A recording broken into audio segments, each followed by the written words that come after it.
जय श्री कृष्णा भक्तों। आज मैं सकट चौथ की आपको पौराणिक कथा सुनाऊंगी। सकट चौथ पर गणेश जी की पूजा उपासना व्रत किया जाता है। तिल का इस दिन बहुत महत्व है। आज हम भगवान गणेश जी की और सकट माता की कथा सुनेंगे, जो हमारे सारे दुखों को, हमारे हर विघ्न को विघ्नहर्ता हर लेते हैं। सकट चौथ का व्रत संतान प्राप्ति के लिए और अपने बच्चों के जीवन से सारे दुखों को दूर करने के लिए माताएं रखती हैं। सबसे पहले मैं गणेश जी की कथा शुरू करती हूँ। किसी गांव में बुढ़िया माई अपने बेटे के साथ रहती थी। वह बहुत गरीब थी। उसका पति यात्रा पर कहीं गया था और वापस लौटकर ही नहीं आया। वह बुढ़िया माई जैसे तैसे अपने बेटे का लालन पालन कर रही थी। उसका बेटा जमींदार के खेत में काम करता था। घर का गुजारा बहुत ही मुश्किल से चलता था। कभी कभी तो माई अपने बेटे को खाना खिला देती और खुद पानी पीकर ही सो जाती। बुढ़िया माई के मन भगवान गणेश के प्रति गहन भक्ति और आस्था में था।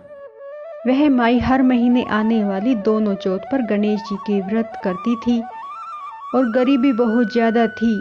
माई रोज़ थोड़ा थोड़ा जोड़कर तिल के लिए धन एकत्रित करती थी।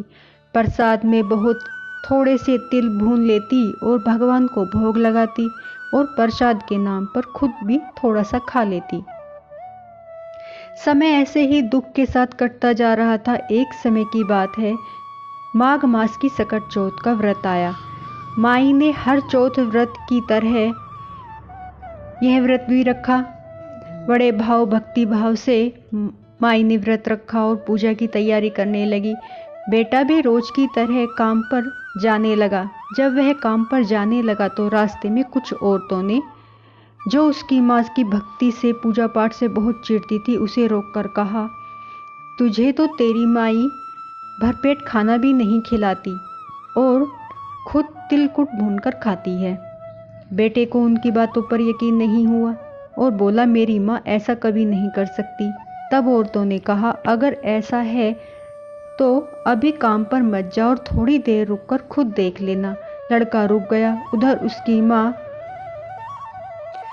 पूजा की तैयारी कर रही थी। उसने पूजा की और जैसे ही तिल का प्रसाद खाने लगी, उसका लड़का दरवाजा खोलकर घर के अंदर आ गया और माँ से कहने लगा कि माँ, सब ठीक कहते हैं, तुम मेरे पीछे तिलकुट खाती हो और मुझे खाना भी पूरा नहीं देती। माँ, मुझे घर में नहीं रहना, मैं घर छोड़कर जा रहा हूँ। बेटे की बातें सुनकर माँ समझ गई कि गांव की औरतों ने ही उसे मेरे खिलाफ भड़काया है। बोली, बेटा तू अभी गुस्से में है, मेरी कोई भी बात नहीं सुनेगा, पर मेरी एक बात ध्यान से सुन ले। मैं तेरे नाम के ही गणेश भगवान के व्रत करती हूँ ताकि वह तेरे सारे संकट पूरे करे। लड़का बोला, मैं कुछ नहीं जानता, बस मैं तो घर छोड़कर जा रहा हूँ। माँ ने कहा, ठीक है बेटा, अगर तुझे जाना ही है तो तू जा, लेकिन यह तिलकुट अपने साथ ले जा। जब भी तुझ पर कोई विपत्ति आए तो तू गणेश जी महाराज के आगे हाथ जोड़कर कहना, हे गणेश जी महाराज, अगर मेरी माँ ने मेरे नाम के सच्चे व्रत रखे हैं तो सारे ये संकट मुझसे दूर हो और भगवान तेरी रक्षा करेंगे। लड़का पोटली लेकर चल दिया। कुछ दूर पहुंचकर उसे रास्ते में एक नदी मिली। नदी का पानी बहुत ही उफान पर था। लड़के ने सोचा, देखूं तो कि क्या मेरी माँ सच्चे व्रत करती है मेरे नाम के। यह सोचकर लड़के ने तिलकुट लिए और अपने चारों ओर डाल दिए। गणेश जी महाराज से प्रार्थना की कि अगर मेरी माँ मेरे नाम के सच्चे व्रत करती हो तो ये नदी मुझे रास्ता दे दे। गणेश जी महाराज की ऐसी कृपा हुई कि नदी 2 भागों में बट गई और उसने बड़े आराम से नदी पार कर के आगे चला गया। आगे जाकर उसे एक भयानक जंगल मिला जिसमें बहुत ही जंगली भयानक जानवर थे। अंधेरा था तो उसने थोड़े तिलकुट लिए और अपने चारों ओर डालकर फिर से कहा, हे गणेश जी महाराज, अगर मेरी माँ मेरे नाम के सच्चे व्रत करती है तो मैं यह जंगल आसानी से पार कर लूँ।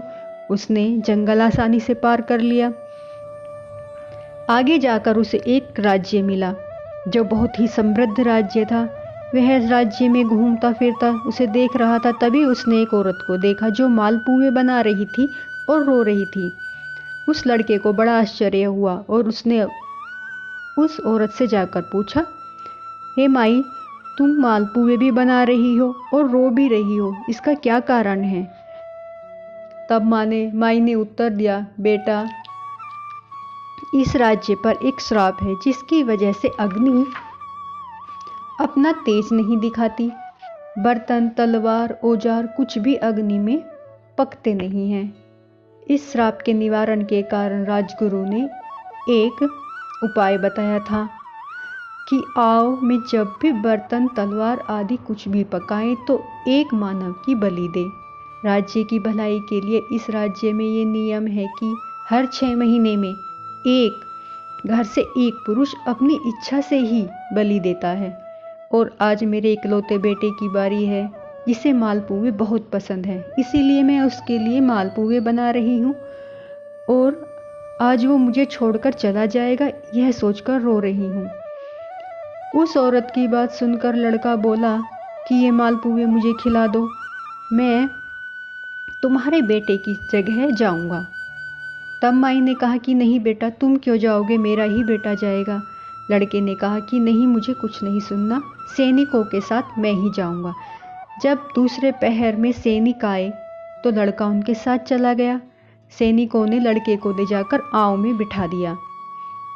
लड़के ने फिर थोड़े तिलकुट लिए और अपने चारों ओर डालकर बोला, हे गणेश जी महाराज, अगर मेरी माँ मेरे नाम के सच्चे व्रत रखती हो तो मेरी रक्षा करना। आव में आग लगा दी गई और चारों ओर उसके बर्तन रख दिए गए। आव 3 दिन में ही पक गया। यह देखकर सैनिक चकित रह गए कि जो आव 6 महीने में पकता था वह 3 दिन में ही पक गया। राजा को खबर पहुंचाई गई। राजा खुद देखने के लिए आया। जब आव से बर्तन हटाए गए तो राजा देखने लगा कि लड़का भी ठीक ठाक आव से बाहर निकल आया है। तब राजा ने लड़के से पूछा कि तुम बिल्कुल ठीक आव से बाहर कैसे आ गए, तुमने ऐसा क्या जादू किया अंदर? तब लड़का बोला, यह गणेश जी महाराज की कृपा है। मेरी माँ सकट चौथ के मेरे नाम के गणेश भगवान के व्रत करती है, जिससे उन्होंने ही मेरी रक्षा की है। यह देखकर राजा बहुत प्रसन्न हुआ और अपनी लड़की का विवाह उस लड़के से करवा दिया। गणेश भगवान की कृपा से उस राज्य का यह श्राप भी समाप्त हो गया। राजा ने पूरे शहर में, राज्य में ढंढोरा पिटवा दिया कि सकट चौथ की माँ का व्रत, गणेश भगवान का व्रत हर औरत करेगी अपने बच्चों की रक्षा के लिए, और तिलकुट का प्रसाद बनाएगी और चंद्रमा को जल दे। एक दिन राजकुमारी ने कहा लड़के से कि मुझे अपने ससुराल जाना है। लड़का मना करने लगा, तब भी वह नहीं मानी। राजा को जब इस बात का पता चला तो राजा ने बहुत सारा धन, घोड़े देकर और बहुत सारे कपड़े, वस्त्र, गहने देकर राजकुमारी को विदा किया। लड़का जब अपने गांव के समीप पहुंचा तो गांव वालों ने उसे इतना धनी देखकर उसकी माँ को खबर की कि तेरा बेटा बहुत धनी हो गया है और वह वापस आ रहा है। यह सुनकर वह खुश हो गई, खुशी से रोने लगी, क्योंकि जब उसका बेटा चला गया था तो उसने रो रो कर अपनी आंखों की रोशनी खो दी थी। अब वह इस बात से रो रही थी कि मैं अपने बेटे को कैसे देखूं। वह रोते रोते छत पर चली गई और जाकर गणेश जी भगवान जी से बोली, अगर मेरे सच्चे मन से मैंने आपकी उपासना की हो तो मेरी आंखों की रोशनी अभी वापस आ जाए और मेरी छाती से दूध की धार मेरे लड़के के मुंह पर जा गिरे। गणेश जी भगवान की ऐसी ही कृपा हुई।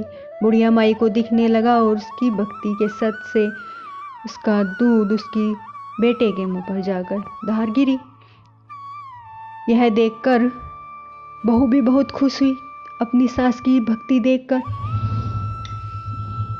माई ने अपने बेटे और बहू का बहुत अच्छे से स्वागत किया। बेटे ने अपने कहे सुने हर बात के लिए बुढ़िया माई से माफ़ी मांगी। बुढ़िया माँ गणेश जी की कृपा और प्रेम पर वारी जा रही थी। हे गणेश जी महाराज, जैसे आपने उस बुढ़िया पर कृपा की, उसके बेटे को उससे मिलवाया, वैसे ही सब पर करना। कहानी कहते सुनते हुंकारा भरते सब पर अपनी कृपा करना और सबके दुख हरना। गणेश जी महाराज की जय। अब मैं आपको अगली कहानी सकट माता की और गणेश भगवान जी की बताऊंगी। बहुत समय पहले एक गांव में एक साहूकार और एक साहूकारनी रहते थे। वो दोनों धर्म कर्म पूजा पाठ को बिल्कुल नहीं मानते थे। इसी वजह से उनके कोई संतान भी नहीं थी। एक दिन साहूकारनी अपनी पड़ोसी के पास गई। उस दिन माघ मास सकट चौथ का दिन था। वह पड़ोसन सकट चौथ की पूजा करके कहानी सुन रही थी। साहूकारनी ने पूछा, तुम यह क्या कर रही हो? पड़ोसन ने कहा, आज सकट चौथ है तो पूजा कर रही हूँ, कहानी सुन रही हूँ। साहूकारनी बोली, इस व्रत को करने से क्या मिलता है? पड़ोसन बोली, इस व्रत को करने से अन्न धन सुहाग पुत्र सब मिलता है। तब साहूकारनी ने कहा, यदि इतना इस व्रत में सत्य है तो मैं तुम्हारी पूजा के सामने ही सकट चौथ माता से प्रार्थना करती हूँ कि चौथ माता मुझ पर भी कृपा करें, मुझे भी पुत्र दें। अगर मुझे बेटा होता है तो मैं 1.25 शेर के तिलकुट करूंगी और चौथ माता का व्रत करूंगी। यह कहकर साहूकारनी चली गई। चौथ माता और गणेश भगवान की कृपा से साहूकारनी को गर्भ ठहर गया। जब साहूकारनी को पता चला तो वह बोली, चौथ माता अभी नहीं, जब मेरे लड़का होगा तब 2.5 किलो के तिलकुट करूंगी और व्रत रखूंगी। कुछ दिन बाद लड़का हो गया। फिर सकट चौथ आई।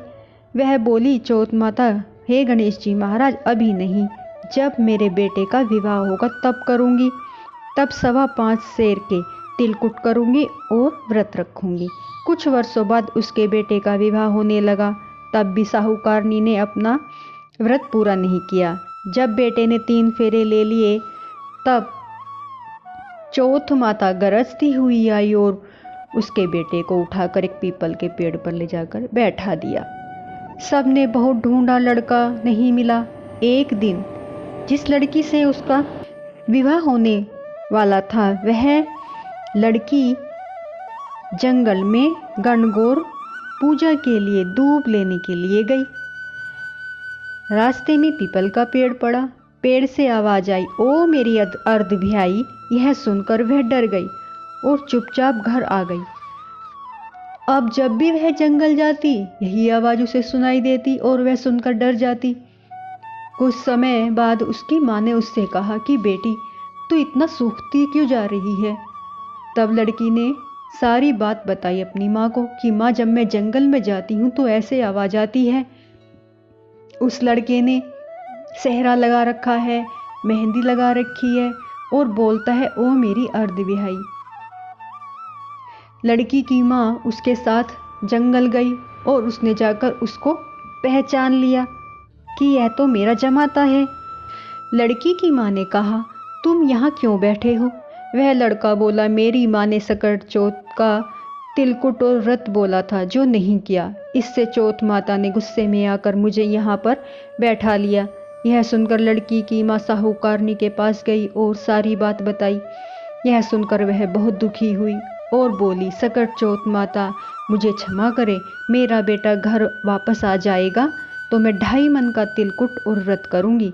उसकी क्षमा याचना सुनकर सकट माता और गणेश भगवान जी महाराज प्रसन्न हो गए और उसके बेटे को फेरों पर लाकर बैठा दिया। विवाह हो गया, बेटा बहू घर आ गए। तब साहूकारनी ने 2.5 मन का तिलकुट और व्रत किया और बोली, हे सकट माता, अपनी कृपा से सब ठीक करना, सब ठीक ठाक रखना, मेरे बच्चों पर और मुझ पर सदा अपनी कृपा बनाए रखना। और बोली, अब मैं हर सकट चौथ का व्रत करूंगी और तिलकुट करूंगी। हे चौथ माता, जैसे आपने साहूकारनी को उसके बेटे बहू से मिलवाया वैसे ही हम सबको भी मिलवाते रहना। इस कहानी को कहते सुनते हुंकारा भरते सब पर अपनी कृपा बनाए रखना, सबका भला करना। बोलो चौथ माता की जय, गणेश जी महाराज की जय। जय श्री कृष्णा। भक्तों, मेरी वीडियो को लाइक शेयर सब्सक्राइब जरूर करें। जय श्री कृष्णा।